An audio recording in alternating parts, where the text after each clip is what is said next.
Day 9 of project 50, weight 82.8 KGs. காலையில் சிசிஎஃப்டியோட day start பண்ணியாச்சு. நிறைய பேர் மெசேஜஸ்ல அக்கா புதுசாக ஒர்க் அவுட் பண்ணுறீங்களே உடம்பு வலிக்காத, எங்களுக்குலாம் வலிக்குதுன்னு சொல்லியிருக்கீங்க.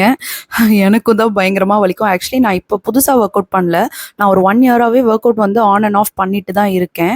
அதனால் வந்து கொஞ்சம் பெட்டராக இருக்குது. ஸ்டார்டிங்லலாம் ரொம்பவே வலிக்கும், பட் இப்பயும் வலிக்கும். பட் என்ன பண்ணுறது, மூவ் தேய்ச்சிட்டு மூவ் ஆன் ஆக வேண்டியது தான். பிரேக்ஃபாஸ்ட் இன்னைக்கு ஒரு தோசை, வெங்காய சட்னி கூட ஒரு கப் காஃபி. ஒரு 11 o'clock போல மின்ட் லெமன் குக்கும்பர் போட்டு ஒரு கூலர் பண்ணியிருந்தேன். செம்ம டேஸ்டா இருந்துச்சு. இதுல கூட சப்ஜா சீட்ஸும் ஆட் பண்ணியிருக்கேன், நல்ல உடம்பு குளிர்ச்சி ஆகணும்னு சொல்லிட்டு.